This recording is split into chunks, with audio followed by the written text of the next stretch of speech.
तो निश्चित भाव देखिपे ये मीटिंग टी गुरुत्वपूर्ण मीटिंग। तो ये अध्यक्षता करुछंती मुख्यमंत्री मोहन चरण माझी। तो ये उपस्थित अछंती गणशिक्षा मंत्री, गणशिक्षा सचिव एवं उपरिस्थ अधिकारी माने, अर्थ विभाग, आईन विभाग सहित डायरेक्टर मध्य उपस्थित रही, सेकेंडरी एलिमेंटारी एवं ए मुख्य निष्पत्ति निया जाइछि कौन आम देखा नजर पकईबा। तो ये देखिपुंट आ गोटे चित्र जो से माने उपस्थित रही एवं निष्कर्ष जहाँ बाहरुची ताहाकू अनुसरण करा जाउची। गणशिक्षा मंत्री को सम्मुख देखु एपटे सीएमओ ओडिशा तरफ सोशल मीडिया दि जाइए सूचना। माननीय मुख्यमंत्री श्री मोहन चरण माझी लोकसेवा भवन में विद्यालय गणशिक्षा विभाग विभिन्न कार्यक्रम समीक्षा करिसेंती।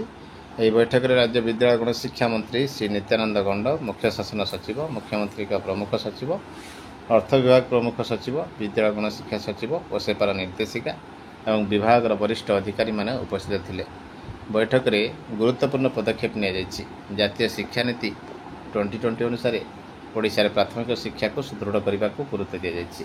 स्कीमेटिक प्राथमिक शिक्षक मान को नियमित करने पदक्षेप ग्रहण करा जिवो।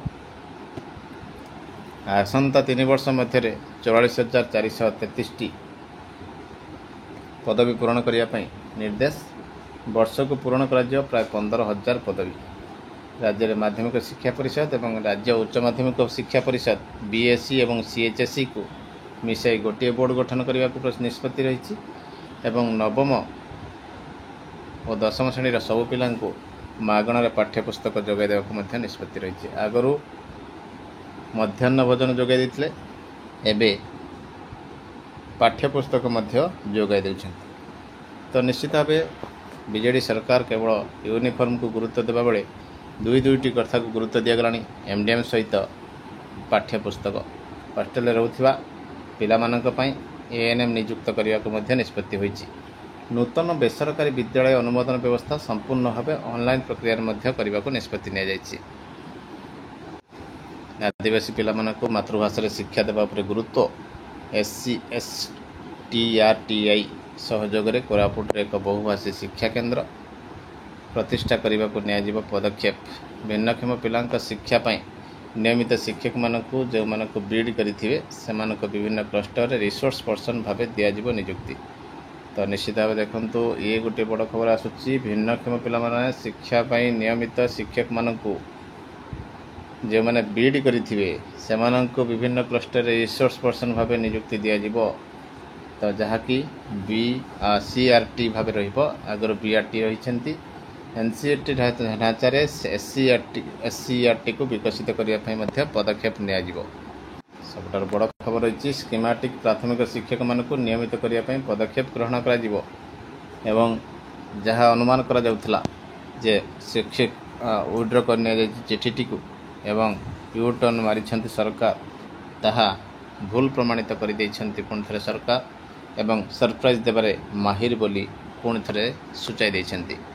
एवं यहीटी कही रखिबी जे कौन रही यार प्रसंग केबेठारु हेबो लागू।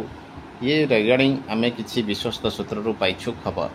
तो ये रिगार्डिंग जियो केबे बाहरिबो एवं मुख्यमंत्री एमिति घोषणा करने कौन ठीक रहिला कि निजे कहीं मीडिया आग को आसी घोषणा कले नहीं, एमिति बहुत सारा प्रश्न। ये प्रश्नर उत्तर रही जे विश्वस्त सूत्रु जहाँ खबर मिली हुए तो आगामी सेप्टेम्बर 5 तारिख में चकमा दे पारंती सीएम मोहन चरण माझी। एवं एपटे आउ जो गोटे प्रसंग रही 6 वर्ष आड एवं 6 वर्ष 6टी नेशनल इंक्रीमेंटर कथा ताहाकू नहीं कौन रही करवा आलोचना।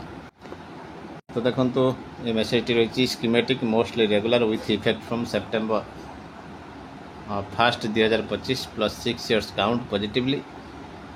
तो देखो सेप्टेम्बर रु यह काउंट हो 2025 सेप्टेम्बर +6 year काउंट। 2टी नेशनल इंक्रीमेंट रही, फाइनेंशियल बेनिफिट्स रही एवं others MACP RACP from September 5 रु वेट सेप्टेम्बर 5 पर्यंत कहुई। फाइनेंशियल बेनिफिट भाव में 2टी नेशनल इंक्रीमेंट मिलिबो एवं एमएससीपी एवं आरएससीपी जहां सरकार दवाई चिंता करिसेंती।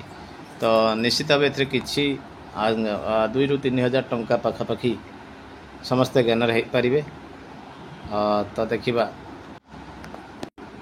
आज संध्यार सचिवालय माननीय मुख्यमंत्री श्रीयुक्त मोहन चरण माझी तथा स्कूल और गणशिक्षा विभाग मंत्री माननीय श्रीयुक्त नित्यानंद गंड महोदय एक जॉइंट मीटिंग रे समीक्षा रखिंट। आम स्कूल और गणशिक्षा विभाग शासन सचिव श्रीमती शालिनी पंडित और सेपा निर्देशक श्रीमती अनन्या दास, प्राथमिक और सेकेंडरी निर्देशक तथा आईन विभाग अर्थ विभाग विभिन्न अधिकारी माने उपस्थित रही आलोचना अंशग्रहण करेंगे।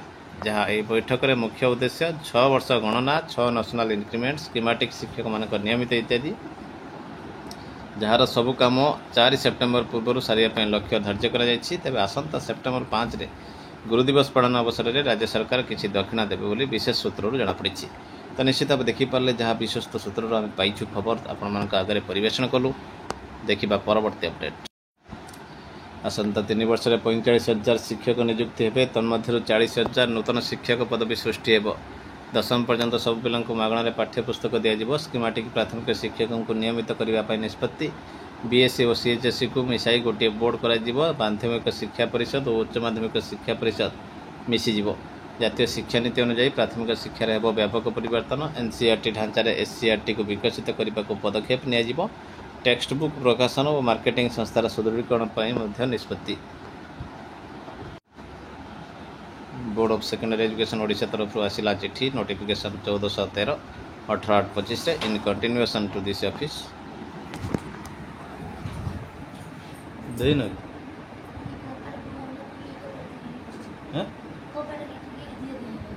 ये लगे दे